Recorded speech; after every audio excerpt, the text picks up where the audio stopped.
Welcome to the Real Film Nerds Podcast.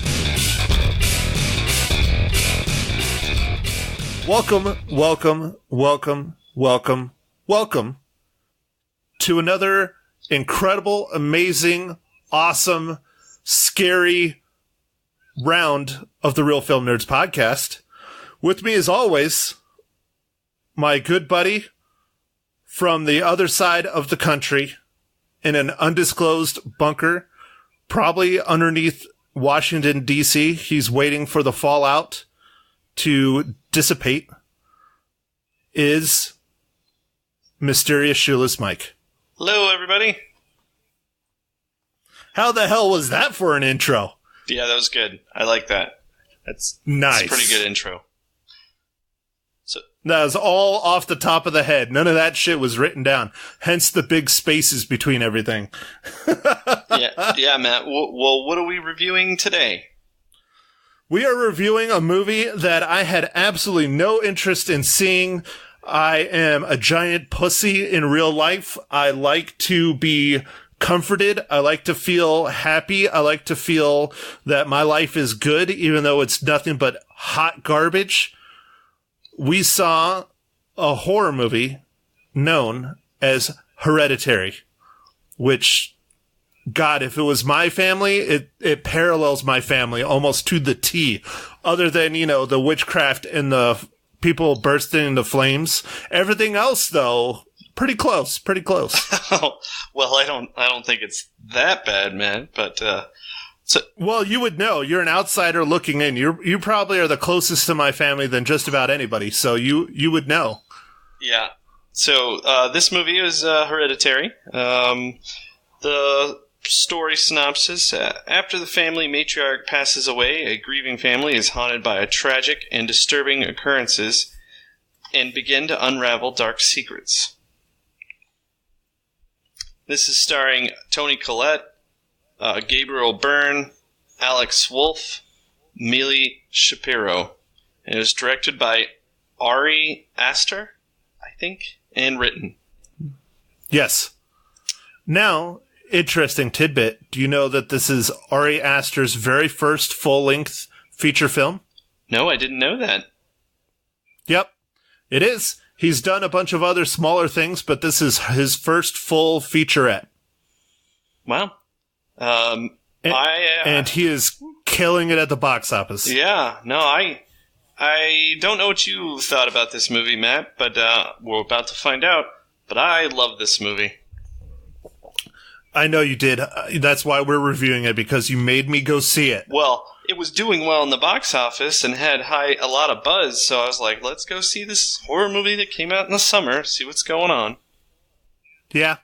And that is kind of ballsy to put a horror movie out in the summer instead of the fall, because traditionally most horror movies come out, you know, somewhere in and around Halloween, obviously, for obvious reasons. Yeah, I think January, February also, because that's a slower movie season, so they're just trying to squeeze in some extra, like, traditionally horror movies are cheaper to make, so they just want to, you know, make a little bit of money. I mean, I don't know what the budget on this movie was, but I imagine it was fairly low. There's only a few characters in it, and there's like 2 or 3 sets, maybe just one set. It's like this house. And well, Mike, let's go to IMDb, the International Movie Database, and get answers to your questions. I think it's Internet Movie Database, I think, but not Internet. What did I say? I didn't say Internet? Oh, international. Yeah, it's Internet Movie Database. My bad. Not international. I think I was reading international on the screen. Yes, because it's right under box office. There's opening weekend and international weekend and all that shit. Anyways, the budget for Hereditary is estimated at $10 million. Nice. And so far, I think it's made like 25 or 30 million. I think it's doing well. Right now, the gross in the United States is estimated at not estimated. It's at $20,161,120. Oh, nice.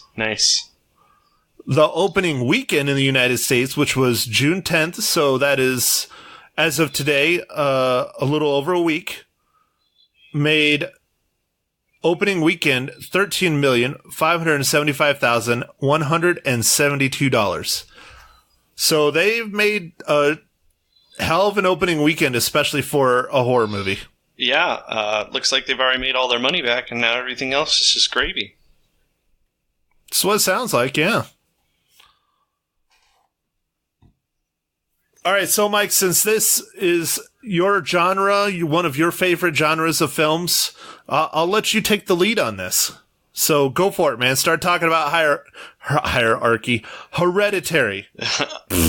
I am just dropping the ball on this episode. Man, you can't talk well.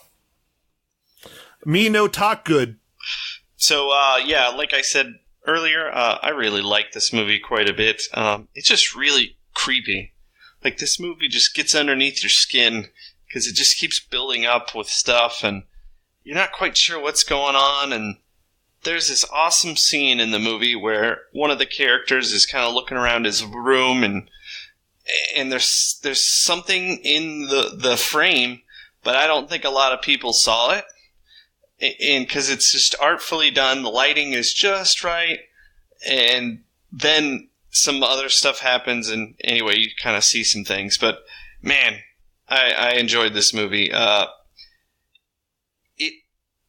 It seems very realistic to a point. There is some supernatural stuff that happens more towards the end, but in the first act or two, this movie, it was just creepy and just a really sad story about this family's history.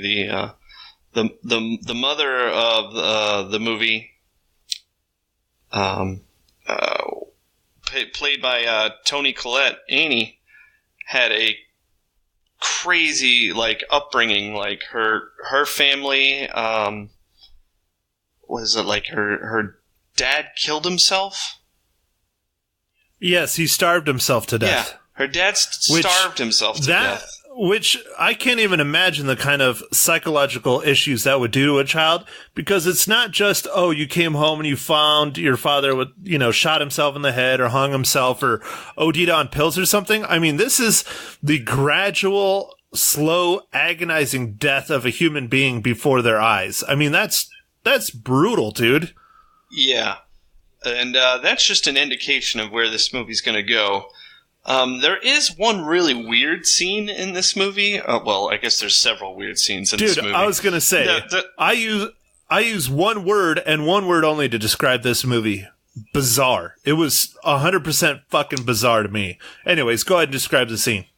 Well, this scene, I'm not going to give away too much, even though we usually give away everything, just because I think it would take away from the experience of the movie. But there's a scene where a character dies, and it's a strange way that it happens. It's about maybe it's towards the beginning of the movie, or maybe even a little bit at the halfway mark. Probably more towards the beginning. And how one of the characters behaves is so strange. I could not figure out what, in my mind, I was like, that's what? But I don't want to give away too much, so that probably just sounds really weird. But Matt, do you know what I'm talking about? Oh yeah, and I will give the whole fucking thing away because I don't give a shit. But I'll be nice and honor your wishes and not give it away. All right, it was just the way that Peter, played by Alex Wolff, was acting on this particular scene. Yes, after the horrific event happened. Until the next morning, basically. Yeah, that was. Is that what you're talking about? Yeah, that's the scene I was talking about. Now, to me, I could see something like that happening, and my family doing something like that, just being like, you know what? Fuck it, I'm gonna go home and go to bed. I could totally see my family doing something like that. As fucked up as that is, I could see it. Now, where my mind first went was that he is clearly a pothead in the movie. Yes. They point that out. I was thinking maybe he was trying to run home and, be like, oh, well, it was just a dream. It's no big deal kind of thing.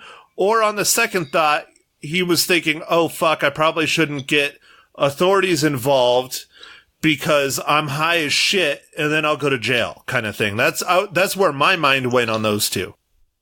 Yeah, I guess I could kind of see that, but I feel like what happened outweighs any kind of punishment. But I mean, I don't know. I guess that's just me. Well, and clearly he wasn't punished at all. Clearly it was, an accident or, whatever. But yeah, that was one of the, I don't know, I guess one of the better parts of the movie, just because it was completely unexpected. At least on my end, it was. Oh, yeah. No, super unexpected. I couldn't really tell you that any of this movie was expected, that's for sure. Some of it kind of was. The witchcraft and all that stuff towards the end, I predicted that shit. Oh, you saw it pretty... way in there. Oh, yeah, dude. Oh, yeah. When she walks up to... When, I'm not going to name the character or the actress, but walks up to the main actress, Toni Collette's window in a parking lot and starts talking, I was like, oh, yep. I was like, yep, she knows Toni Collette's mom and she knows, and she's part of this group and all this other shit. And so that's where this is going. I immediately just called it right there and then. Oh, well, I mean, I guess you could have... There's a strange scene in the movie that probably didn't need to be there at all about, like, an extra flyer about, like, paranormal or seances or something that gets in somebody's mail. I don't even know who gets it. But I was like, why is this in here? Like, after the movie, I still question why that was in there. Was it in the mail of... Yeah, it was a mail slot. Like, someone else put it in there, it looked like. Because I was trying to think if it was in the lady that ends up becoming... You find out that she's, in the witchcraft stuff. I was wondering if it was her mail slot, but that wouldn't make any sense. Maybe it was a clue from the other people in her little group that this is what you can use. Maybe? I don't know. No, I don't know. But, like, I really like the just creepiness of this movie. Gets under your skin. There's lots of things that I can't unsee that happened in this movie. But... like what? Like what? What can you not unsee? I mean, I saw the movie too, and I mean, nothing's keeping me up late at night, but I'm also dead inside, so maybe that's the factor. I don't know. It was just some of the creepy things, Matt. Like, just like the some of the sound design stuff that they did in the movie, like the... Oh, yeah, that was very well done. It really was. Oh, yeah, yeah. That just reminded me of a little kid, like, goofing around. And you know what pissed me off? I saw it the other day. I figured there wouldn't have been a whole lot of people. Yeah. But I realized that I need to be more conscious when I decide to go to films, especially when we're reviewing them. I went to prime time to go see this movie. I went between the hours of 5 and 8 o'clock on a Saturday, and the whole frickin' theater was sold out. Whoa! Yeah, I went. Whereas it was busy when I went. It was in the morning. Well, and this was sold out, But I mean, I went to Incredibles on opening day, and it was not even like a quarter full. Like the theater wasn't. And so this movie, I was just like, man, I knew I should have gone to the late show, but sometimes I really don't want to go to the late show because I just want to be home or the timing doesn't work out right. Yeah. But I think I'm just going to really try and stick with seeing movies during the week. It's just better, at least for me, because I try and go in there and not be objectified by the other people that are in there. Like, for instance, at mine, there was clearly a bunch of teenagers in there. And they kept doing that sound that you were doing, that the young girl keeps doing. Yeah, they kept doing it randomly. And I knew it was them and not the movie because they use that throughout the movie. And when they use it throughout the movie because they use the surround sound very well. Yeah. But it was kids doing it, and they were just goofing. Yeah. And they were talking, and, there was an older couple sitting next to me, and they talked through the whole fucking thing. Oh, jeez. And it just kind of ruins it. Wow. It really kind of ruins the experience, because that's why you go to the theater, is to have the experience, the communal experience of seeing something together with a bunch of people and enjoying it and being scared and, Yeah. laughing at the funny parts and all that shit, and it just was. Yeah, you want to. It be in the moment. Pissed me off. Yeah, dude, be in the moment, like we were talking about earlier on a different podcast about, put your phone down and just enjoy the experience. Yeah, and I had a friend recently asked me about A Quiet Place and if it was a good movie or not. I'm like, well, clearly you don't listen to my podcast. I don't like you anymore. I don't know if we can be friends. But I explained to them that A Quiet Place is a very good movie, and that the movie is literally almost silent the whole time. And that if you go into that movie and you see it in the theater with a bunch of other people, and they're even just rustling through the popcorn or sipping their soda or burping or whatever, it ruins the whole feeling of that film. Yeah. And I guess that's what I'm trying to get at, is that you go to see these things to experience them in a certain way. And sometimes maybe it's just better to be in an empty freaking theater. Yeah. I don't know. Yeah, you could be right. I saw it with a bunch of people, but it was a really respectful audience. But yeah, it was people probably there to see it. Like A Quiet Place. When I saw A Quiet Place, I saw it, I think, either opening night or opening weekend at one of the later shows. It was people that were there for sure to see the movie. They didn't show up to the movie theater and go, okay, what's playing? Let's go see that. It was, these people were there to see it, and they shut their mouths. They didn't do shit. I mean, people were afraid to eat their popcorn. There were people walking out of a quiet place with their popcorn bucket still full. It was, I mean, that's when it's a good freaking audience. Yeah. Yeah. I had a great audience. I was worried because, I usually go see movies in the morning, understanding that they're not going to be very busy, and this movie was packed. It was sold out. Dude, but still, they were all there to see it, and that's great. It wasn't like my experience where, I mean, clearly a few of the couples were just showed up and said, oh, that looks good. Screw it. Let's go to that one. Yeah. Yeah. Just pissed me off. Yeah. This movie kind of reminded me when I first saw The Ring. Way back in 2002, that movie just kind of creeped me out. And mostly it was just the way that the buildup of that movie. Well, it kind of reminds me a lot like when we went and saw the Blair Witch Project in high school. There was lots of marketing, viral marketing behind it, a lot of buildup, and then you go see it, and it was creepy as shit. Yeah. All the way up until the end when I had to physically run out of the movie theater. Well, I didn't make it out of the movie theater. For those of you who do not know, Mike and I drove all the way to Tucson to go see the Blair Witch Project with a bunch of our friends. There was like 4 or 5 of us. And that's one of the times when Bajorquez went with us. Oh, nice. You remember?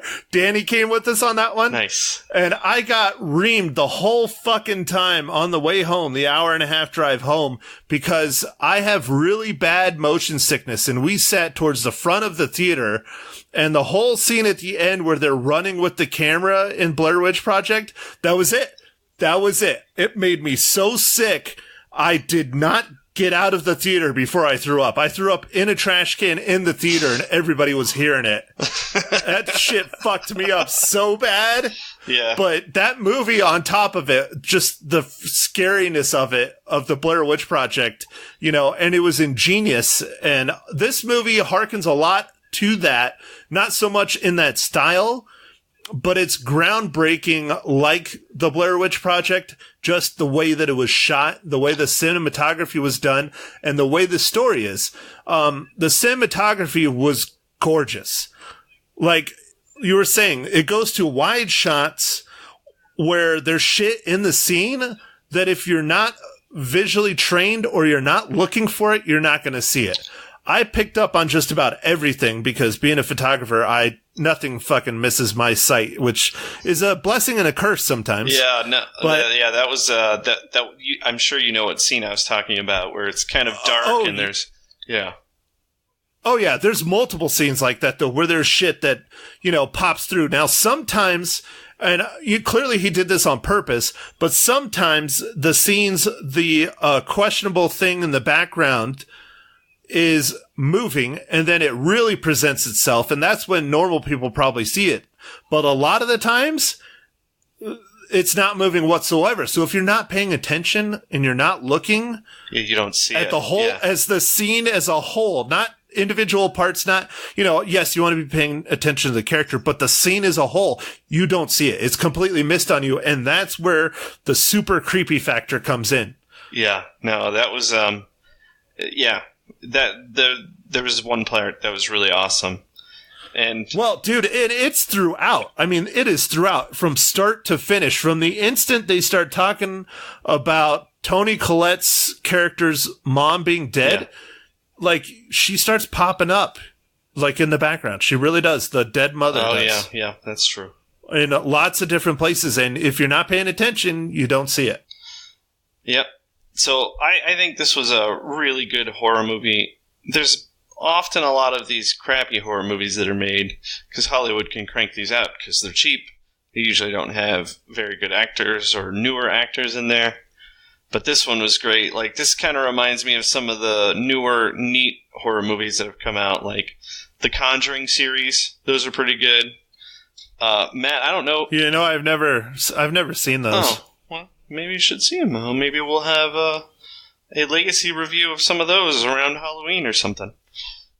Yeah, we'll have to add them to our list. Yeah, Matt, I don't know if you saw this movie. It was called Happy Death Day. It was almost... I have it. It was bequeathed to me by my brother-in-law, the digital code. I have not watched it. I'm interested to watch it. I remember the trailers, and by the time I got around to going and seeing it, it was gone out of the theaters.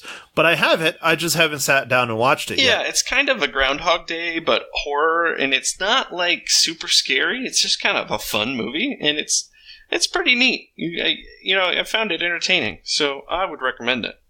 Yeah, I need to go see it. But, before we continue too farther, one thing I did want to touch on that you mentioned a few minutes ago, was the acting.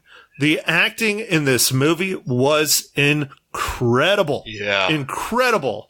I mean, even the little girl that plays Charlie, what's her, Millie Shapiro. Yeah.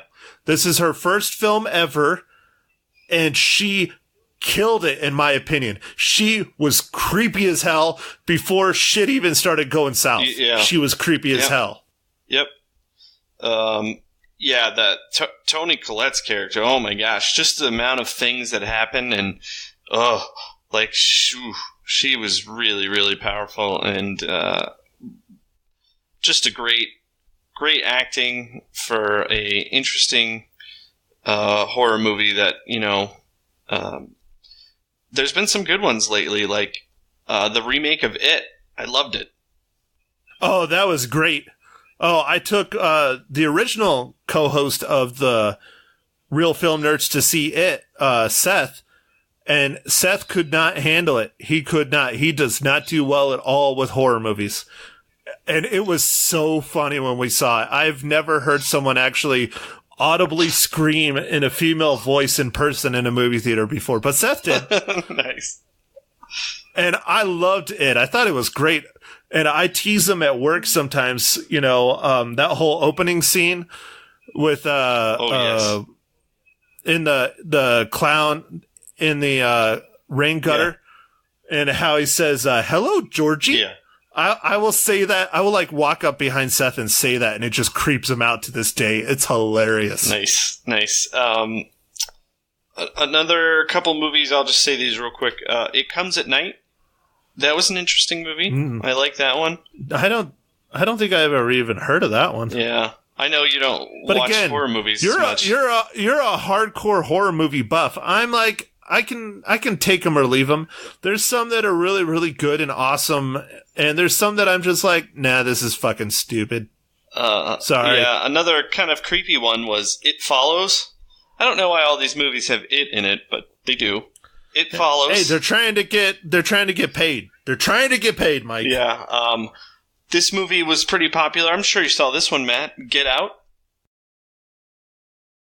Yes, sir. I actually own a copy of it on Blu-ray because it was cheaper for me to buy it on Blu-ray than it was to rent it from one of the on-demand services. So I just bought it. Nice, nice. And then the final one I'm going to mention real quick is Don't Breathe. I thought that one was awesome. Just great suspense. That sounds familiar. It's ringing a bell, but I don't remember seeing that. That was the one with there's a blind guy, and then they're trying to rob him, and then they discover something. Yeah, no, that's not ringing a bell. I have to look that one up, too. So anyways, Mike, to get back on topic, how does Hereditary relate to the Marvel Cinematic Universe?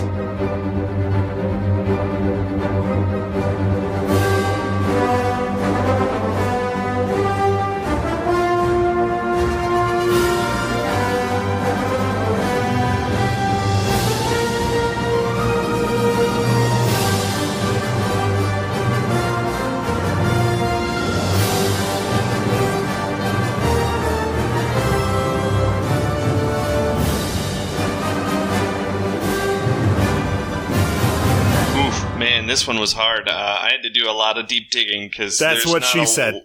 Sorry. Yeah. This one was hard. And you had to do a lot of deep digging. That might not work for that's what she said, but I tried.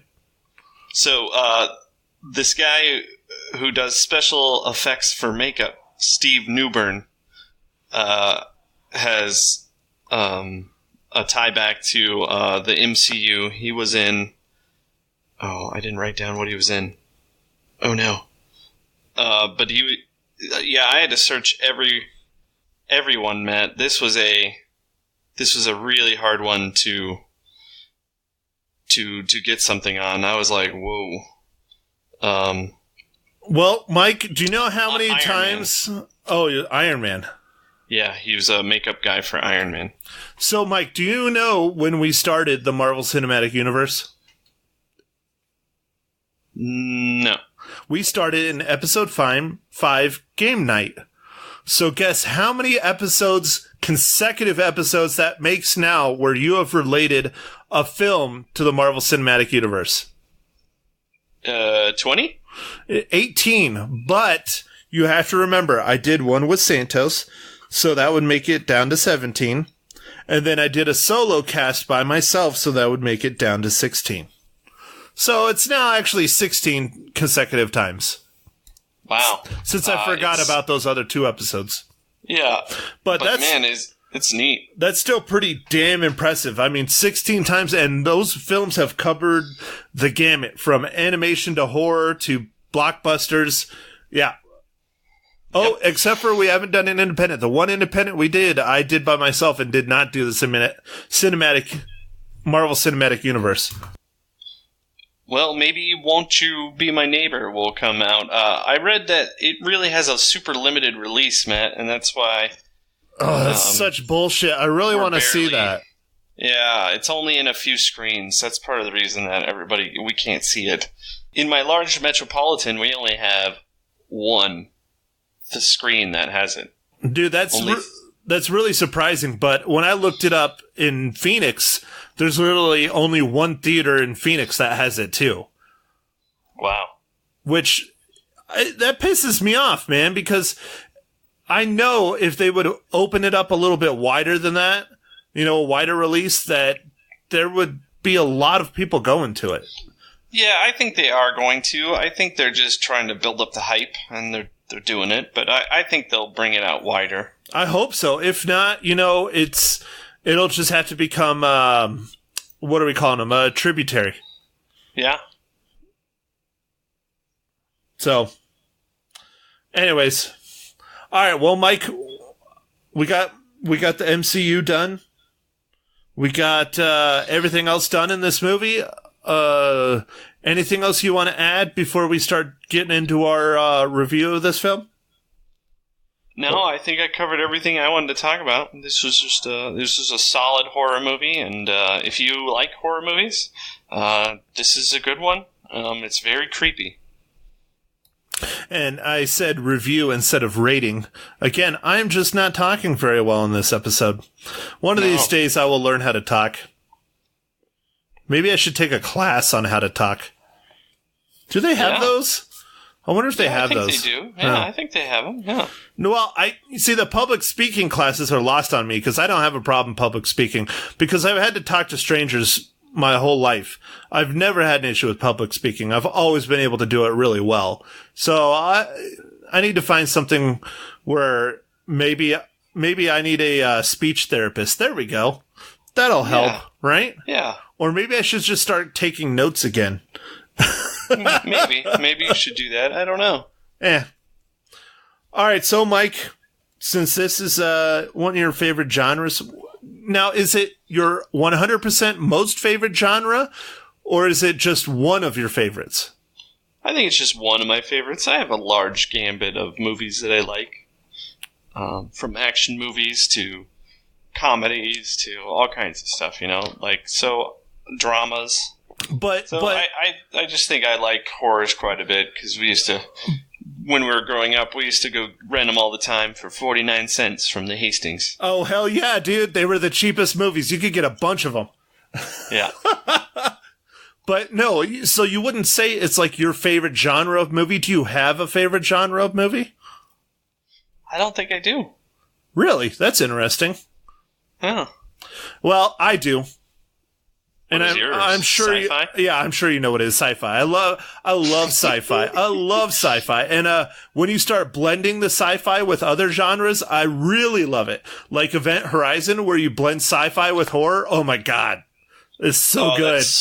That's one of my favorite. Oh, dude, it's one of both of our favorites for sure. But speaking of sci-fi, I know you don't have cable TV, much like myself. But I do a lot of streaming, and I've been watching on AMC. James Cameron did a 6-part series on AMC about, they call it, I believe, the history of sci-fi. I'm not sure the exact title. It's something like that. But every single episode is a different branch of science fiction, and they have some of the best frickin' interviews. I am just in love with it. And the reason why I'm bringing it up now is that there's only a few days left on it until they give it to someone else or sell it to someone else or whatever.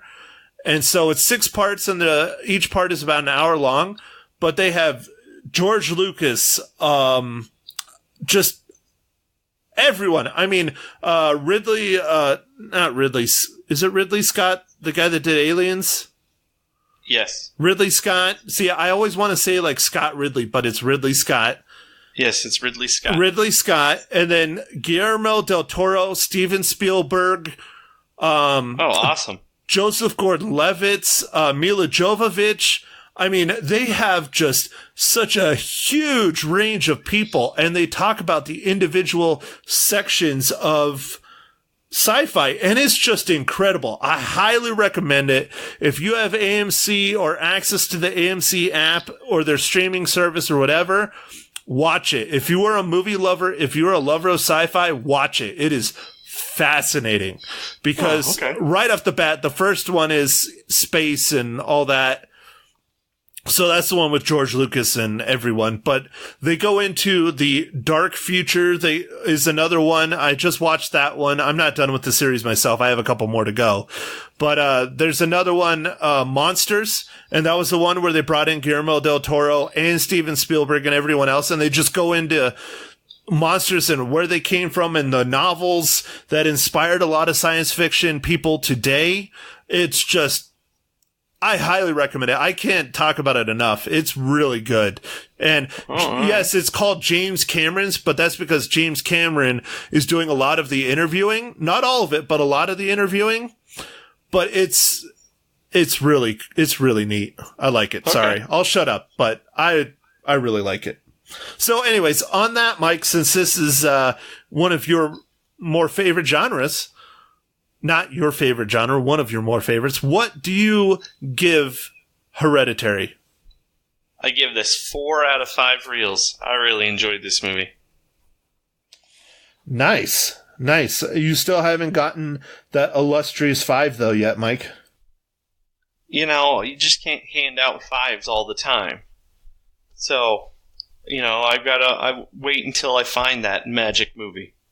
The magic movie, like the Magic Mike? Is that one of your favorite movies? Yes. Oh, you know what I forgot to talk about, Matt? Oh, no. No!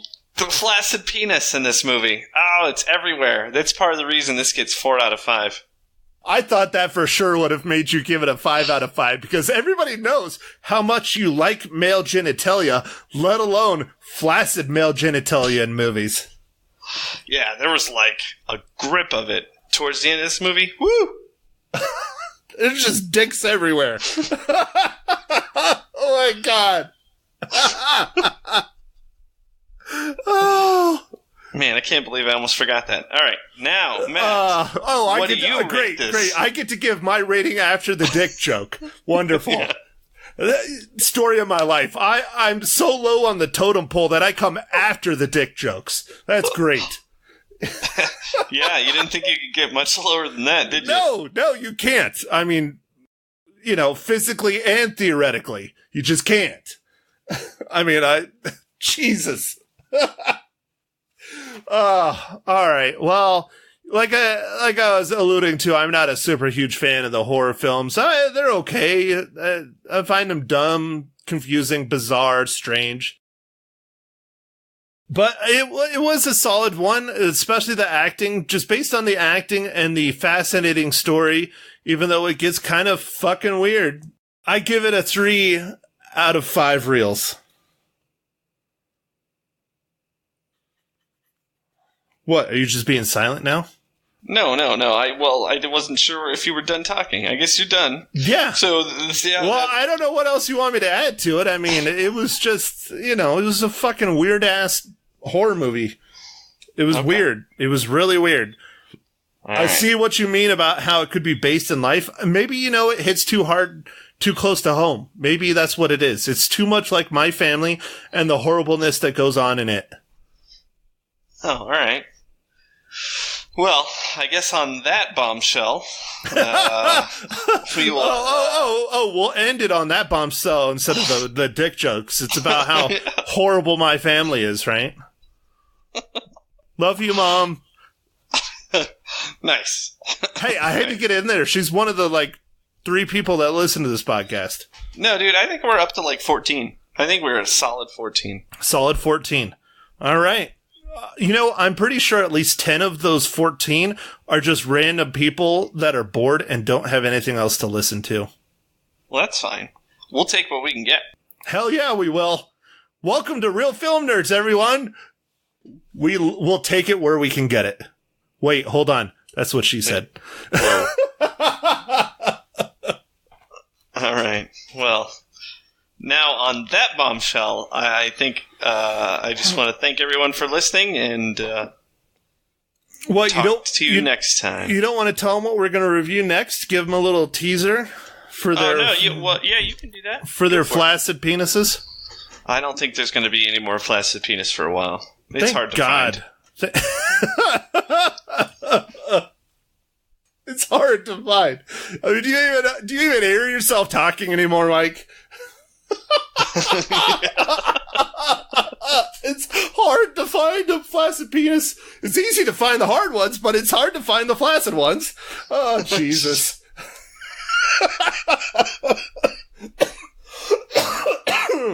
Oh, no, I've killed the co-host. Oh, you killed me. I'm out. Anyways, all right, so Mike and I are trying to plan out our schedule so you will know what to listen to in the coming episodes. We're going to do, hopefully next week, we're going to try and get in and see another big summer blockbuster that everybody's looking forward to. It's the latest Jurassic Park Lost Kingdom. I don't remember what they're calling this one. Jurassic World shit. Forbidden Kingdom or something? Or I don't know. It's another Jurassic Park movie. Fallen Kingdom. Okay, it's another Jurassic Park movie, and they're going to make a lot of money. So we'll go see it. And hopefully it'll be good. I don't know. The last one was, I'm not going to say it was good, but it was fun. Yeah, it wasn't bad. No, it wasn't terrible. I just, it's hard, man. You can't really compete with the original. I mean, the original is just, especially since we were young and we read the books. And I mean, yeah, it takes a really good movie to inspire teachers to bring the book into the classroom, you know? Yeah. Anyways, so, and then we're going to do one that came out this weekend. It's a little under the radar, but it looks like a fun one. It's a comedy. We're going to go try and see Tag. And that looks really fun to me. I love comedies, so. Yeah, it looks pretty fun about these guys who really played tag.